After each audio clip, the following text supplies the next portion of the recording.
So I might not have pooped my pants, but I might have peed a little bit. You didn't pee blood, did you? God, I hope not.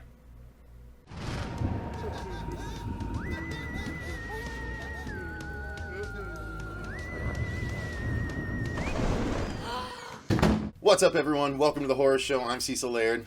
Fuego here. And we are here to give our non-spoiler review of 47 Meters Down, the next chapter. 47 Meters Down 2.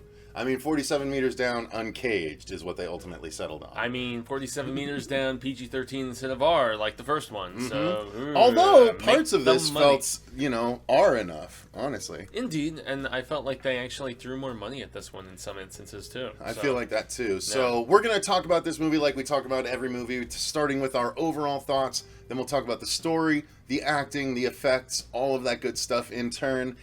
And I will say that if I had to boil this down, we just got out of the theater within 30 minutes ago, and I think the movie did its job in that it did what it set out to do. I don't think it was going for character development, because we got none.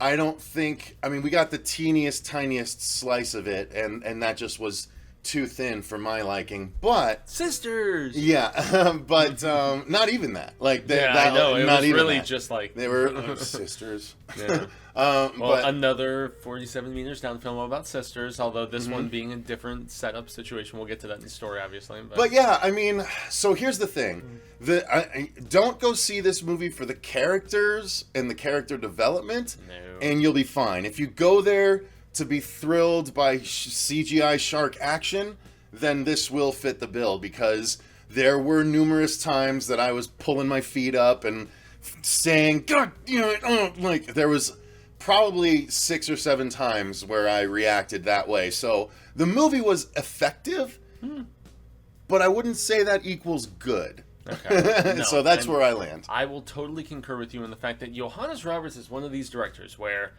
I didn't hate the other side of the door. Don't want to answer. I didn't hate the original 47 Meters Down, and as I have contended with you countless times, I love a few scenes specifically in The Strangers Prey at Night. He also directed that last year. I feel like he is a very talented director from a visual standpoint, but the scripts he puts together, or that not he super great, just decides to direct, man. They really are. And The Strangers sequel was very much like this film in the fact that hollow characters completely, but a really beautiful looking film with some tense situations, that were well shot. So the situations were way more tense in this than they were in Strangers Prey at Night, in my opinion. The pool. Everyone talks about the pool. That was not. I don't understand. Everyone's like, it's the best pool scene in horror movies. Why? Because a bad guy's going waist deep after a good guy in waist deep water. It was just really nicely lit, and there was the cool song, and it's the song I think that really just raises the bar. Okay. Well, sure. Forgive me for having whatever asking a bit more than just that out of a good horror scene. I know, but this one, go ahead, continue your overall thoughts. Dude, he's just a director that I feel like has skill, but yet has not found just his, time to shine, because of the fact that all the scripts he's had to work with were very lackluster. So, but your overall thoughts being it was acceptable. Okay. That's really about the best that I can say. So I'll get this on Black Friday, and I won't get this when it immediately comes out on DVD. You know what I mean? Did you buy Deep Blue Sea 2, though? I'm trying to remember. No. Well, I got it on Black Friday for $4. Okay.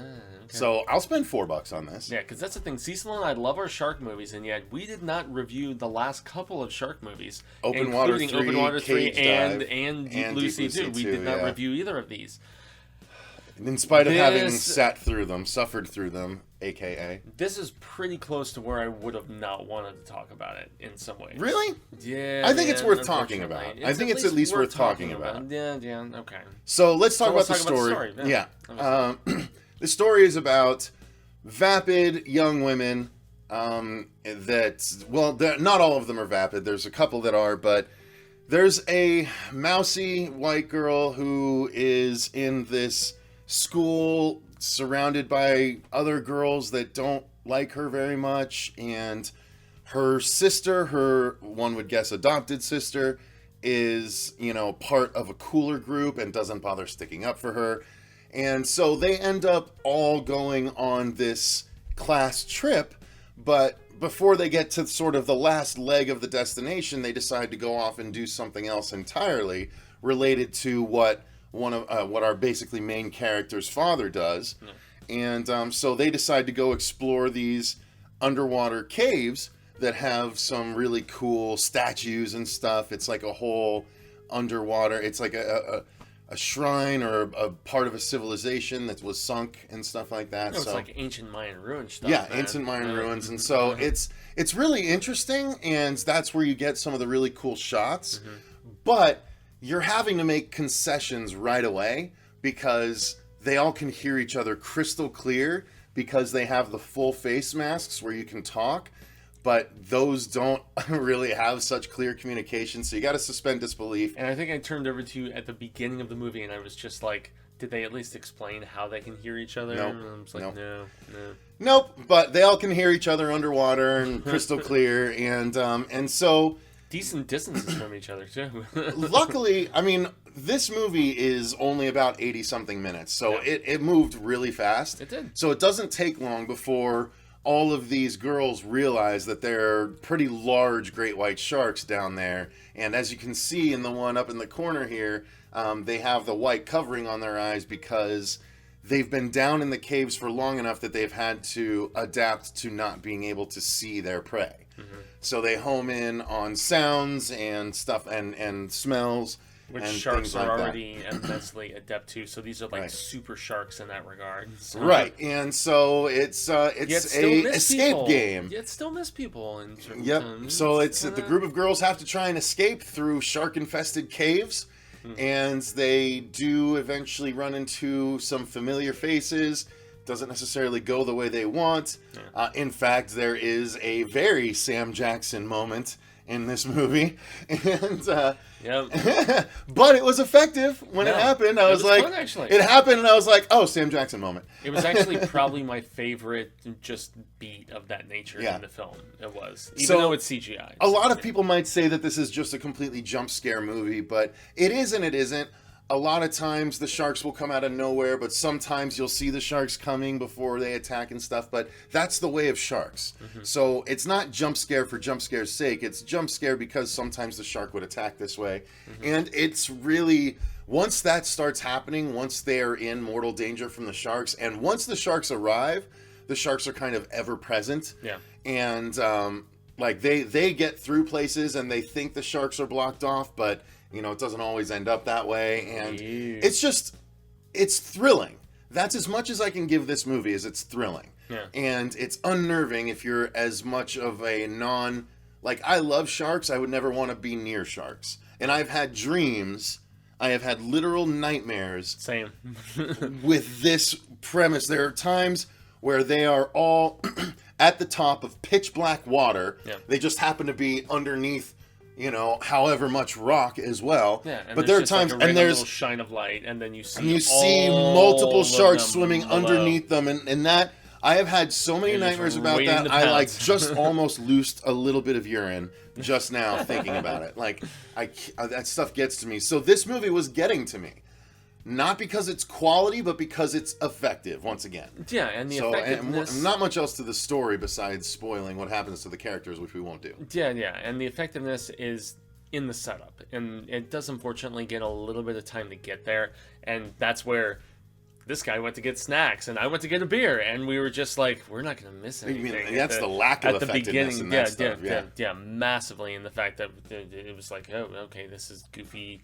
cheerful silliness. Didn't care at all. It was the most banal, you know, lead up to them getting to the interesting stuff. Like, you don't care about the characters, which is why ultimately I didn't care about the movie. I didn't even care about the sisters the way I did in the previous one, which was one of the worst parts about the fact that this tries because they kept them separate. Yeah. Until, like, this was supposed to bring them together, but, you know, again, without spoiling things, they didn't do it in as effective a way as they did in the last movie. Yeah, and in the last one, they at least had a close, like, kinship, camaraderie, like, love of each other initially. This, I'm assuming, deliberately tried to do something different with the fact that they were, from different parents, and, they're, I don't know, they're... It just made for a weaker story, step siblings, and, I don't know, it did not correlate with, even the end result, unfortunately, without spoiling what it was. Right.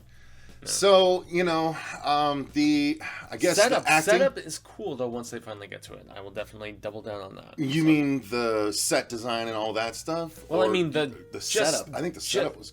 Just the scenario. The scenario they're in, yes. The setup was lame. The strange... The reasons they went there and everything like that sucks. Absolutely awful, no, yes. but the actual locale and what's going on is engaging. Where they find themselves very engaging, yes. And that's something that even when we get into cinematography and the way the film is shot, Johannes Roberts makes really great looking films. I don't think there's any way we can deny that, but we will obviously. It is like The Descent, except take out the mutants and it's underwater with sharks instead. It's exactly that, basically. Until we get a couple of male characters that, well, we can't. That's actually. Things happen. Yeah, that's mid level. So. Yeah. So yes, there are males that are introduced into the story. Well, I mean, there's males throughout the story, so they're there, but the focus is this group of females.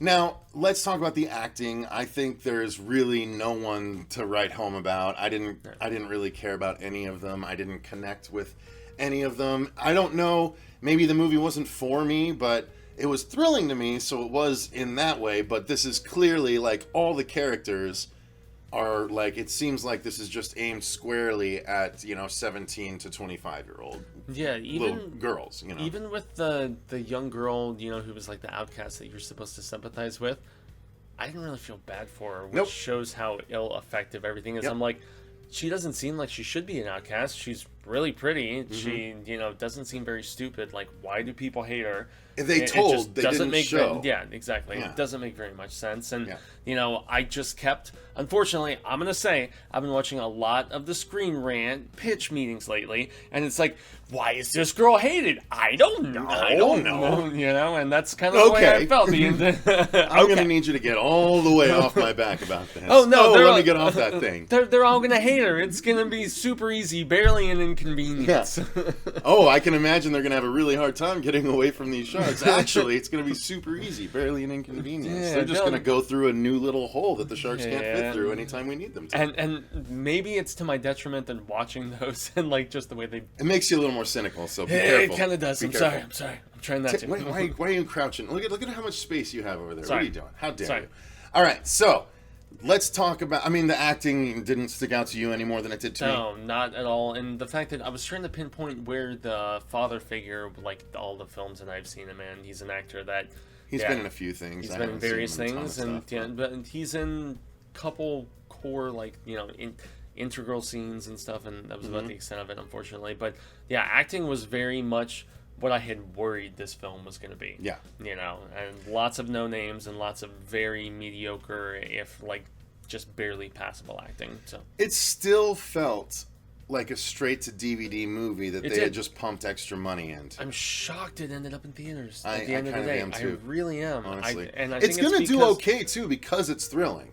And there's people that won't care that there's no actual story. It's because the last one made so much money. That's why. Yeah. That's why. It was a big surprise hit, and it was on like a next to nothing budget, a few $1 million, and it made, 30, 40, something like that. So they're like, all right, sequel. Let's bring the same director back. Let's, sorry. How dare you. Yes, I know. Let's just, maintain the formula, and yet not... I mean, Mandy Moore probably would have commanded a slightly higher price for returning to this, so yeah. So, yeah, I mean, well, and then, you have to explain why she's back and stuff like that. So they avoided that, but it didn't make it for any better a movie, unfortunately. Yeah, I will definitely say, though, I thought the shark effects looked pretty good. Going into the effects, the film was very well shot on the cinematography level as well, from just any visual standpoint. I mean, some of the drone shots, like the places in Mexico, presumably if it was Mexico, Yucatan, where they decided to film, there was one shot in particular above where it was just like this swimming area completely surrounded by green trees. It was beautiful. It was so symmetrical. I mean, they took the time with the visual standpoint, it's just, once again, with Johannes Roberts projects where I don't feel like the care and consideration is given to the story, and yet he's so talented in what he puts together with his, you know, his ADs and, you know, his entire team that helps him shoot these films. I think all of his films have looked really good. Even The Other Side of the Door, I think that's a good-looking film. It's just very lacking in the storytelling, and this is not an exception. It's maintaining that trend. So. Now, I would agree as far as the effects for the most part. Okay. I think there were some times that they just didn't look as good as other times, but they did a really good job of utilizing the sharks in a way that was unnerving. They came out of nowhere a few times where you kind of weren't expecting it. It's like the equivalent of haunted house movies, where you're used to seeing ghosts revealed in a certain way. You're used to seeing sharks and stuff revealed in a certain way, and they're subverting those expectations in this movie. So I thought they did a good job there. And I think that for the most part, the sharks are shot in pretty murky water, so they can hide with the sharks. They can hide a lot of the detail issues, but there are times when it's clear. Like there's the shot in the movie where the girl is hanging upside down with her head in the water as one is coming right at her and stuff, and that was unnerving as hell. So I think they're definitely effective, you know, but yeah, not the best effects. Not the absolute best, but the one thing that I will say is that at least the way that they scaled them and the way that they kind of shot some of the scenes, you really felt that they looked like imposing beasts, 2-ton monsters, really. And that's something that, especially with so many of the quick, like, just jump and, you know, bite kind of scenes we see in so many of these shark movies, that's something this did effectively, is that it showed kind of that just slowly swimming up, and, you know, maybe it's not going to get you right away, but just the imposing presence is there. And yeah, the first time it comes around when they all have to kind of duck low and it's going over the top of them, and you're just like, oof, the sense of scale is tremendous. The sheer comparative scale was really effective in some of those scenes, and honestly, it's not something I've seen done in a lot of these shark movies lately. No, they don't focus on that very much. Not even in Meg, where they should have. Oh boy, I watched the pitch meeting of Meg. That was fun. So yeah, I mean, overall, you guys, I mean, the music was weird at times. I will say that. I even leaned over and said that the music sounded like something else entirely. It sounded like there was a Castlevania track in the middle of this movie. At one particular point, yeah, it felt very like 8-bit video gamey. Yeah, so like, odd. You know, so odd. So churches, that actually brought me out of it, you know, but otherwise, everything was good. The sound design was good. Otherwise, the music design wasn't super great, but the sound design was effective. Yeah. The sharks didn't roar, which is good because they're not supposed to. But, you know, that tends to happen sometimes in movies. But overall, again, the most I can say about this is it's effective. It's not great. It's not even really good, but it's effective. Well, and that's where I agree with you that I do think it is going to make money. I mean, it's not going to make more than like 15-20 million opening weekend, but it's going to be profitable, and I would not be surprised if they put a third one into you know, development immediately after the first weekend of this one. So I wouldn't be surprised either. But reputable name. Why don't you guys let us know in the comments down below, what do you think about this release? Are you gonna see it? Have you already seen it? People are gonna be watching this review all weekend, so if you have seen it, let us know your thoughts in those comments down below. Keep them non-spoilery. But I'm curious to know whether you guys like it or not, whether you think it should have been R, or whether you think the downgrade to PG-13 really affected anything. Honestly, this movie didn't make me feel like we were missing much without the R rating. Not at all. They actually did a good job with that. Well, especially since 47 Meters, the original one, came out about the same time as The Shallows. That was PG-13. I don't remember that being so much more carnagey than this one. Carnagey. Yeah, honestly, I was kind of surprised even when the original 47 Meters Down was rated R. I don't feel like there was like profanity or something that really just made it mandate and have to have it. So yeah, why don't you guys let us know in the comments down below what you think of this, if you're going to see it or not, if you're not sold. I'm curious to know y'all's opinion. While you're down there, click the like button if you enjoyed the video and subscribe if you want to watch more episodes coming up. We're nearing our reveal, you guys. We have a big reveal coming October 14th, so Keep an eye on that. It's going to be pretty exciting. And if you subscribe, make sure you click that notification bell to make sure you don't miss an episode. And if you want to become a patron, the link is in the description box as well, so you can actually tell us movies that we have to review, whether we want to or not, which has happened numerous times. Exactly. It's super easy, barely an inconvenience. Oh my God. It's really rubbing off on you. So, thanks very much for watching. I've been Cecil Laird. Gracias, Jaime, Fuego. And remember, stay scared.